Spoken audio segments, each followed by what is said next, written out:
Eu vivi uma vida completa e viajei por toda e cada estrada. E mais, muito mais que isso. Eu fiz isso do meu jeito. Arrependimentos tenho alguns, mas por outro lado, muito poucos para citar. Eu fiz o que eu tive que fazer e continuei fazendo sem isenção. Eu planejei cada curso traçado, cada passo cuidadoso ao longo da trilha. E mais, muito mais do que isso. Eu fiz isso do meu jeito. Sim, houve momentos, tenho certeza que você soube, quando eu dei um passo maior do que a perna. Mas apesar das dificuldades, quando havia dúvida, eu acabava com ela. Enfrentei tudo isso e continuei de pé. E fiz isso do meu jeito. Eu amei, ri e chorei. Tive minhas conquistas, minha parte de perdas.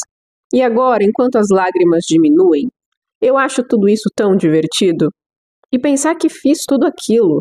E posso dizer, não de uma maneira tímida. Não eu. Eu fiz isso do meu jeito. Pois o que é um homem? O que ele tem? Se não a si mesmo, então não tem nada. Para dizer as coisas que ele sente de verdade, e não as palavras de alguém que se ajoelha. As lembranças mostram. Eu tomei alguns golpes. E fiz isso do meu jeito. Sim, foi do meu jeito.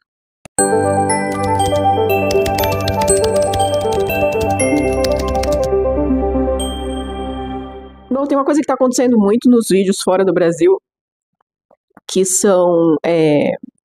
que é muito engraçado o que está acontecendo agora.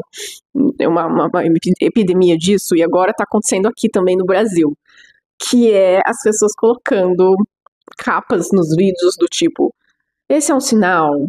Se você está vendo esse vídeo, chegou um sinal para você. Este é finalmente o sinal que você estava esperando. Deus queria que eu te mostrasse esse conteúdo. Clique aqui para saber qual é o sinal. Tem um monte de vídeo com esse tipo de capa. Clickbait mesmo, buscando clique, né? Em que eles estão simulando que aquilo é um sinal e estão usando isso, obviamente, porque está dando muito clique.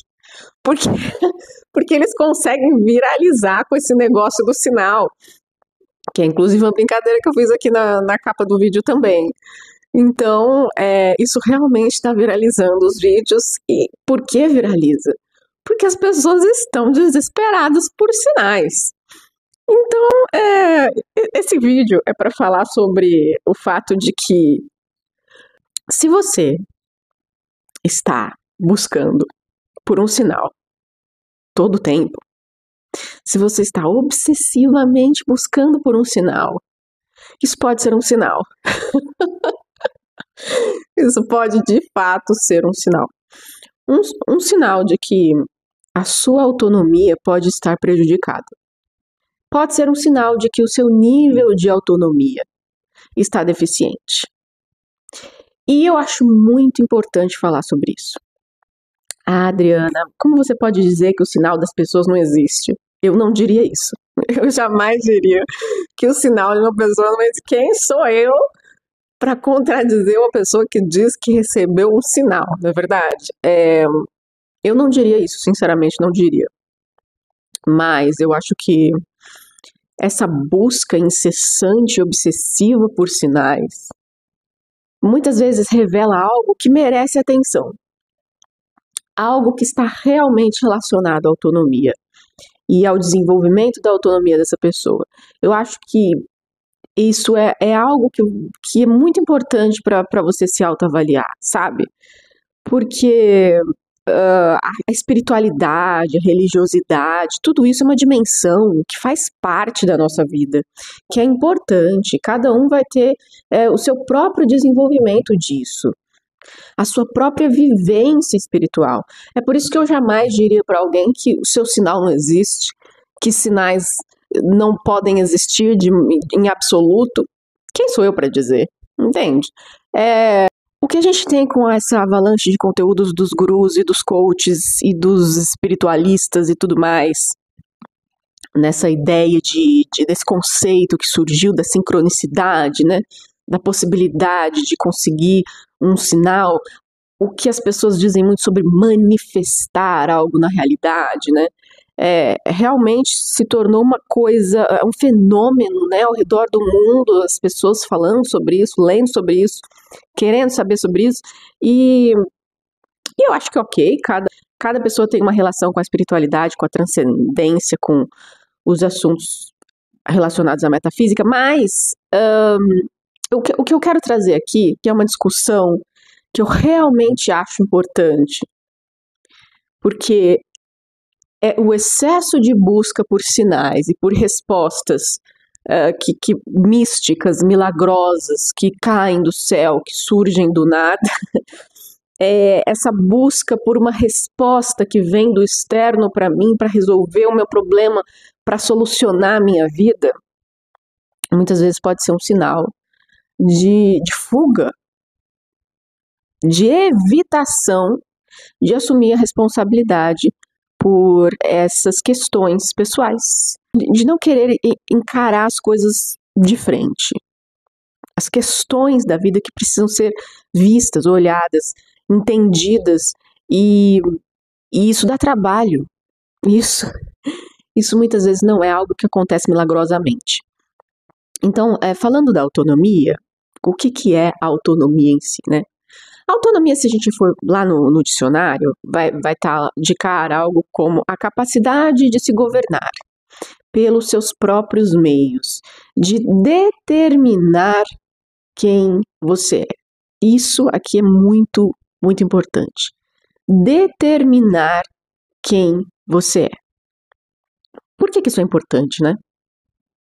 Porque neste mundo caótico, de muita desigualdade social, de muitas injustiças, que nos apresenta muitos desafios, há muitas coisas que nos subjugam. Há muitas coisas que muitas vezes nos fazem sentir impotentes, nos fazem sentir de mãos atadas, nos faz sentir que nós estamos à mercê realmente de muitas situações, mas determinar quem você é algo que pertence somente a você e que jamais poderá ser tirado de você. E existe uma tentativa, muitas vezes, ao nosso redor, de nos prender na armadilha do determinismo, que é transformar a gente numa mera consequência, sabe? Nasci numa família pobre, de poucos meios. A consequência disso é que eu não vou conseguir alcançar meus sonhos, dar certo na vida. Nasci numa família em que conseguir alcançar os estudos, a formação educacional era muito difícil. Então estou determinado a repetir essa mesma história. A ideia de repetir histórias, ela é muito determinista. E por que eu estou dizendo isso? Porque desde que a gente chega nesse mundo, as pessoas vão olhar para a gente, nos categorizando e nos classificando como se a gente tivesse determinado a ser a mera consequência daquilo que veio antes da gente, do que aconteceu com os nossos pais, da família da qual a gente vem, do lugar que a gente vem, né? Se a gente vem de uma origem pobre, se a gente vem de um lugar em que há poucas oportunidades. Então é uma tentativa de nos determinar como uma mera consequência do que veio antes ou dos fatores externos sempre, como se nós estivéssemos presos a essas coisas e não tivéssemos poder de transformar a nossa realidade, não tivéssemos poder de escolha, não tivéssemos poder de usar o nosso potencial para nos desenvolver e ir além dessas meras consequências esperadas, sabe? Então, quando a gente enfrenta desafios e problemas que nos atrasam, que nos prejudicam, que podem ser de todo tipo, porque, como eu disse, tem um monte de coisas sobre as quais a gente não tem controle, a gente não escolhe onde a gente nasce, a gente não escolhe a nossa família, há uma infinidade de desafios que vão surgir na nossa frente, que não são escolhas nossas, eles simplesmente estão ali na nossa frente. A gente tem que conseguir passar por eles para construir aquilo que a gente quer construir.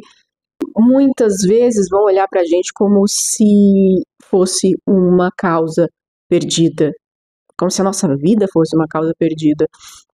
como se a nossa esperança não tivesse nem razão de ser, porque as pessoas muitas vezes olham para a gente como se a gente fosse um caso que já está fadado ao fracasso e à perda e ao prejuízo, etc. Então, embora todos esses fatores externos e essa loucura que está à nossa volta, elas influenciem a nossa vida, elas influenciam até um certo ponto, mas existe uma outra parcela que está unicamente nas nossas mãos. Então a gente tem a possibilidade de usar toda a nossa capacidade e todo o nosso potencial para determinar quem a gente quer ser e para escolher a forma como a gente reage a toda essa loucura que está à nossa volta. Isso é honrar a própria existência. É pegar tudo aquilo que eu tenho controle, tudo aquilo que está unicamente sob a minha autoridade, isso que ninguém mexe, que é só meu, e fazer com isso o melhor que eu puder, até onde meu livre-arbítrio me permite, né? Então é importante entender que nada, absolutamente nada, pode ter mais autoridade sobre a sua vida do que os seus próprios critérios internos. E aí falar de critérios internos é muito importante, porque a gente estava falando o quê? De uma pessoa que está buscando por um sinal, uma resposta pronta, que vem como uma solução milagrosa, do além, né? Ou de qualquer lugar que seja. Porque as pessoas, elas esperam por esses sinais de diversas formas, né? Às vezes ela está esperando uma coincidência que vem como uma mensagem que não pode ser coincidência, só pode ser um sinal, né? Mas muitas vezes essa pessoa espera que essa resposta mágica para solucionar seus problemas, essa resposta pronta, ela venha de um guru, de um sábio, do tarólogo, da cartomante, de um pastor, de um padre, de alguém que vai chegar do alto da sua sabedoria, da sua conexão com o divino e vai trazer para ela, entregar de bandeja esse sinal, essa resposta miraculosa, né? Bom, se você está buscando por isso constantemente, pode ser que isso seja realmente apenas uma evitação de assumir o papel de autoridade e de controle sobre a sua vida. Pode ser apenas mais uma escora, né? Como as muitas que a gente usa.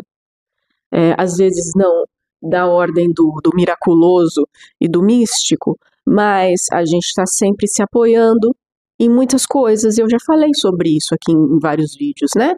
Nas opiniões das pessoas, na reação das pessoas, nas expectativas das pessoas, né? Da nossa família, do nosso círculo social. A gente está muitas vezes sendo deixado levar pelas expectativas das pessoas. A gente simplesmente se deixa levar pela maré.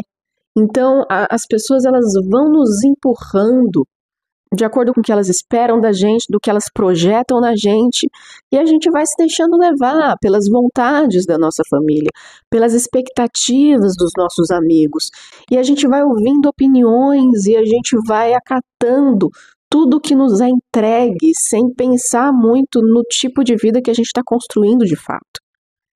Porque é mais fácil simplesmente se moldar, agradar, né, se adaptar.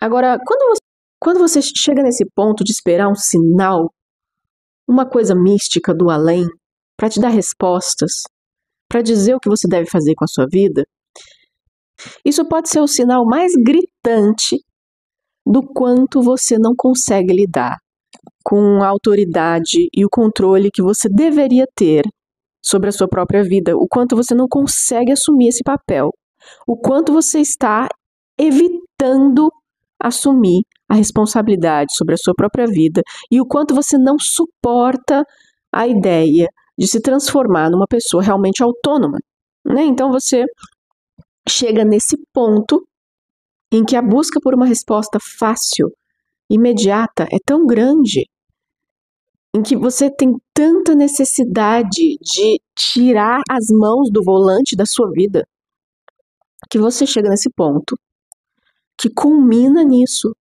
de acreditar que você pode ficar esperando por sinais que vão te mostrar o que você deve ou não fazer da sua vida. E aí a gente tem uma questão que é importante pensar, que eu falei no último vídeo sobre o córtex pré-frontal. Bom, o córtex pré-frontal, ele é a central de comando do cérebro, que é justamente responsável por funções executivas. Então, é planejamento, tomada de decisão, fazer escolhas, autocontrole, regulação das próprias emoções, capacidade de fazer julgamentos, comparações. Então, tudo isso está ali sendo processado pelo córtex pré-frontal. Quando você tira a mão do volante e você não usa a sua capacidade de análise, de escolha, tomada de decisão, julgamento, tudo isso, você está deixando de usar e de estimular as atividades do seu córtex pré-frontal. O que pode se tornar um problema a longo prazo, porque você vai se tornar cada vez mais incapaz de realizar essas funções por você mesmo.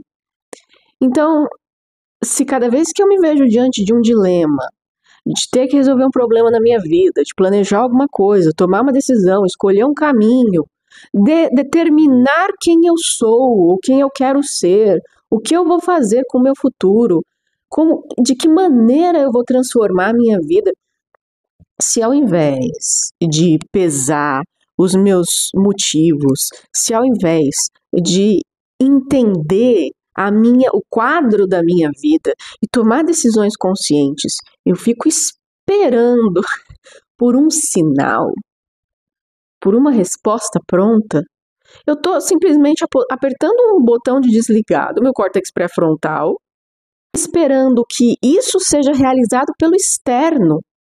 Entende que eu estou sempre esperando por uma resposta realmente pronta que vem do externo para mim, né? Isso pode ter uma origem antiga, então a gente precisa pensar aqui na infância, porque muitos pais, na maneira como criam os filhos, podem não estar estimulando as atividades do córtex pré-frontal da criança, pelo contrário, muitas vezes podem estar prejudicando o desenvolvimento disso. Por quê? Porque a gente tem muitos pais que têm uma maneira de criar autoritária. Porque eu já disse aqui que educar filhos dá trabalho, né? Então, quando a gente educa uma criança, dizer apenas porque sim e porque não, porque eu quero, porque não pode, essas respostas fáceis que não mostram nada para a criança, que não dão motivos, que não dão razão nenhuma, né? Usar somente essas respostas fáceis não é a melhor maneira de se educar um indivíduo, né? Então, quando a gente quer ajudar uma criança a desenvolver bem o seu córtex pré-frontal, ou seja, a sua capacidade de análise, de tomada de decisão, de julgamento, a gente ajuda ela a pensar. A gente não pensa sempre por ela, a gente não dá respostas fáceis e prontas. Porque senão depois, lá na frente, ela vai estar esperando por um sinal do universo, quando você não estiver mais lá para dar as respostas prontas. Então, a gente precisa ajudar a criança a desenvolver a sua capacidade de análise, de raciocínio e de chegar até as conclusões, né? Entregar tudo para ela sem que ela entenda os motivos e o encadeamento dos pensamentos não é bom. Então, quando você diz para uma criança faça isso ou não faça aquilo, você pode ajudar ela a entender os motivos disso, tendo conversas com ela, ouvindo o que ela está entendendo daquela sua orientação. Você entendeu por que você não pode ir na festa do seu amigo? Ah, é porque não vai ter supervisão, porque vai terminar muito tarde, e aí tem esse risco. Você concorda que se isso acontecer, isso se desenvolve em conversas, em que a criança vai pensar e vai expressar o que ela pensa. Ela vai dizer o que ela está entendendo daquilo. E ela vai chegar junto com você numa conclusão. Você vai validar o que ela está sentindo. Como é que ela está se sentindo a respeito das coisas? Porque a gente está falando também de regulação emocional, que é o que tem muita relação ali com o córtex pré-frontal também. Ou seja, eu valido a existência da emoção, a frustração, por exemplo, a frustração por não ir na festa.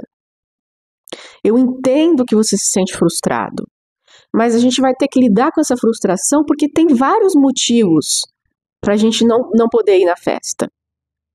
Entende? Então, regulação emocional a emoção existe, olha aqui, valido a sua emoção, ela existe. Agora a gente tem que administrar a emoção. Como é que você administra essa emoção? O que você faz com a raiva, quando a sua raiva é justificada? O que você faz com a raiva quando você nem sabe por que você está com raiva? O que você faz com a tristeza que você está sentindo quando não tem muita solução para aquele sentimento? Porque às vezes a gente tem tristezas que elas precisam ser apenas sentidas. Ela diminui com o tempo. Mas muitas vezes o motivo da tristeza ele não pode ser solucionado. Não é verdade? Tem tristezas que a gente sente que tem motivos que não podem ser alterados. A gente só pode sentir a tristeza e esperar que ela passe.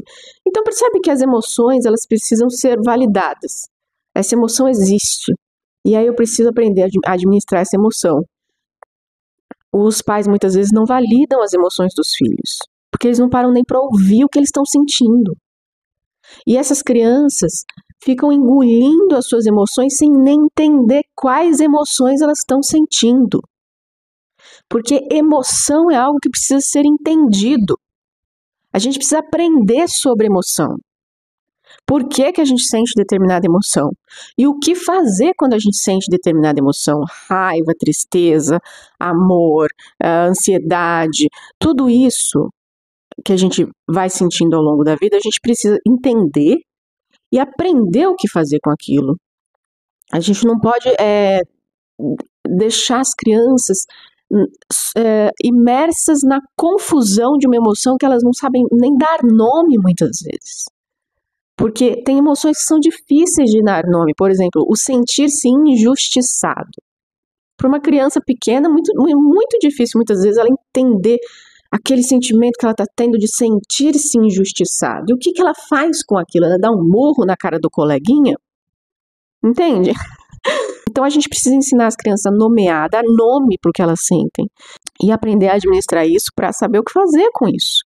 E entender que elas têm autoridade sobre isso, sobre as próprias emoções, porque é para isso que o córtex pré-frontal está ali se desenvolvendo no cérebro delas. É justamente o que nos diferencia dos animais, dos outros animais, porque também somos animais. Mas o que nos diferencia dos animais irracionais é que nós não estamos completamente à mercê dos nossos instintos. A gente consegue analisar as coisas de maneira muito apurada, a gente consegue diferenciar uma situação de outra situação, a gente tem essa capacidade de comparar as coisas, né? E aí então adequar a nossa maneira de reagir de uma forma muito mais refinada, com muito mais sensibilidade, né? Então, isso tudo está em usar os critérios internos. Eu tenho critérios internos que eu vou desenvolvendo cada vez melhor e que eu vou utilizar para definir, para decidir como é que eu vou reagir a cada situação que está à minha volta, né? E também, de acordo com esses critérios internos, eu vou construindo a minha própria vida de uma maneira que seja adequada para a pessoa que eu quero me tornar, para aquele plano de vida que eu quero alcançar. Então, numa educação em que eu quero estimular a criança a desenvolver bem essas funções do seu córtex pré-frontal, eu vou prover atividades que estimulem isso. Ou seja, essa criança ela precisa ir aprendendo a fazer atividades em que ela tenha que planejar coisas, em que ela tenha que cooperar. Muitas vezes pode ser nas atividades domésticas. O que acontece em muitas famílias? Que quando essas crianças elas vão ajudar nas atividades domésticas, elas são muitas vezes humilhadas, ridicularizadas, elas são punidas. Então, a participação da criança na contribuição ali das tarefas domésticas deve ser uma coisa que ela encontra alegria em fazer, ela encontra se encontra segura para aprender a fazer as coisas. Tem de haver um ambiente de segurança para as crianças, em que elas sentem que elas podem aprender, porque aprender exige errar, né? Então elas podem errar ao longo do processo de aprendizado delas.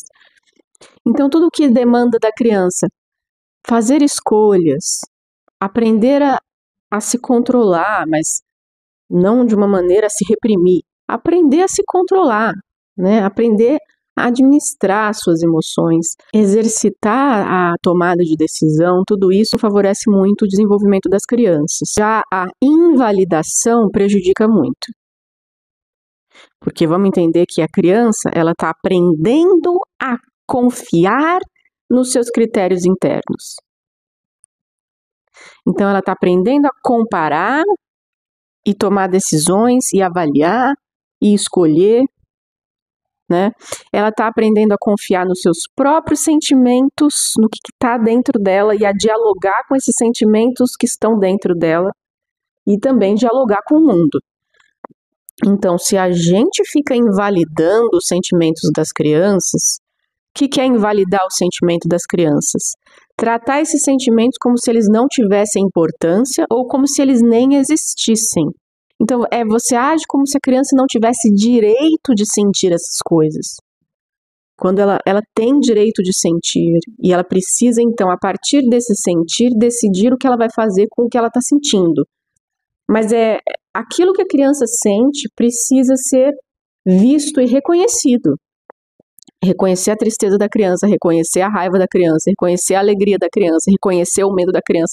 Reconheça os sentimentos da criança e ajude ela a lidar com esses sentimentos que você reconhece nela. Porque a partir do momento que o adulto reconhece esses sentimentos na criança, a criança ela toma melhor consciência desses sentimentos, que para ela ainda são meio enigmáticos, ela ainda não consegue ter certeza de que sentimentos são esses. Então, o olhar do adulto para reconhecer esses sentimentos ajuda a criança na tomada de consciência mais plena do sentimento. Nisso tudo, é muito importante a autodeterminação, que é aquilo que eu estava falando lá no começo, determinar quem eu sou. Então, é importante permitir que os filhos falem sobre quem eles são e quem eles querem ser. Agora, o que acontece é que muitas vezes os pais determinam seus filhos excessivamente. O que pode ser, determinar os filhos pode ser usado para o bem, no sentido de afirmar que o seu filho é inteligente, afirmar que o seu filho é esforçado, afirmar, deixar ele saber que você vê coisas boas nele, ok? Que você vê o potencial, a capacidade, tudo isso é determinar o filho para o bem, né? Mas tem gente que determina o filho para o mal. E aí a gente tem um problema, né? Porque ficar chamando o filho de irresponsável, de burro, né? De incompetente. Muitas vezes as pessoas usam palavras horríveis para se referir aos filhos, atribuindo maldade aos próprios filhos. Não atribua coisas aos filhos, principalmente coisas que estão nos seus achismos. Se você quiser entender o que o seu filho sente, quem o seu filho é, converse com ele, deixe ele te contar, né? E muitas vezes ele vai estar confuso sobre a própria identidade, porque ele ainda está desenvolvendo a própria identidade. E aí é seu papel ajudá-lo a acreditar no próprio potencial. Por que eu estou falando tudo isso de criação? E por que o assunto da criação passa tanto por esses vídeos que eu faço aqui, né? Porque a gente vira e mexe, tem que olhar lá para a criação. E a gente precisa se lembrar da criação que a gente teve. E falando isso, eu também falo para aqueles que são pais. Que tem que pensar na criação que estão dando ou que vão dar para os seus filhos. E em como isso afeta eles, né? Então, o que acontece quando a pessoa chega na sua vida adulta e se sente com tanto medo e tão confuso que está buscando por sinais, né? A ponto de esses vídeos fazerem tanto sucesso, né? Nessa plataforma, né? Por que tanta gente clica nesses vídeos que oferecem esses sinais? milagrosos, essas respostas prontas. Porque muitas vezes essas pessoas tiveram essas criações na sua família, na sua casa, na sua infância, que não fortaleceu os seus critérios internos. A sua capacidade de determinar seu caminho, de planejar sua vida, de escolher de uma maneira satisfatória e com responsabilidade e com coragem. Né? Muitas vezes foram pessoas que, muito pelo contrário, tiveram criações que as enfraqueceram de todas as formas possíveis, para que elas chegassem na fase adulta com esse nível de insegurança e perdidas e se sentindo impotentes diante da vida. Então, os nossos critérios internos, eles não são absolutos. É lógico que a gente vai ter que levar outras coisas em consideração que não vêm só dos nossos critérios internos. Muitas vezes a gente tem que ouvir as pessoas, muitas vezes a gente tem que buscar informações, muitas vezes a gente precisa entender as coisas melhor e essas coisas estão no externo, muitas vezes. No entanto, embora esses critérios internos e essas respostas que vêm do interno não sejam absolutas, elas são as mais importantes. Elas são aquilo que tem maior peso na sua tomada de decisão, nos seus planejamentos, nas suas escolhas, né? Eu acho que é importante lembrar também que as redes sociais, elas vêm justamente mostrar que isso é uma grande fraqueza do ser humano. Buscar essa confirmação e essa validação externa. Ficar buscando confirmação e validação. O que é o deixar o like se não isso? Né? Quando a gente fica postando na internet esperando os likes, vendo se as curtidas aumentam, vendo se os comentários nos aplaudindo com coraçõezinhos, se eles vão aparecendo na nossa timeline, né? O que a gente está fazendo se não esperando o tempo todo validação e confirmação nas nossas redes sociais? Essas redes sociais, elas vão explorar justamente essa fraqueza humana, de ter esse desespero pela confirmação e pela validação externa. E aí está nos adestrando para que a gente seja cada vez mais assim, cada vez mais dependente desses joinhas que vêm de fora, né, e que aprovam quem a gente é, aprovam a nossa identidade, aprovam o nosso estilo de vida. E aí você respira aliviado, estou aprovado. Então nós estamos sendo adestrados pelas redes sociais a esperar por essa validação e a partir dessa validação sentir que nós temos valor e que nós realmente fizemos boas escolhas. Não pelos nossos critérios internos, mas porque teve 1.000 likes, 2.000 likes, 3.000 likes no vídeo, na foto, no texto que eu postei. Qual vai ser o resultado último disso? Vai ser o enfraquecimento da nossa identidade. A construção da nossa identidade fica muito dependente de coisas externas. A construção da vida que eu quero levar fica muito dependente de confirmações externas. E cada vez mais diluindo, dissolvendo cada vez mais a verdade de quem eu quero ser.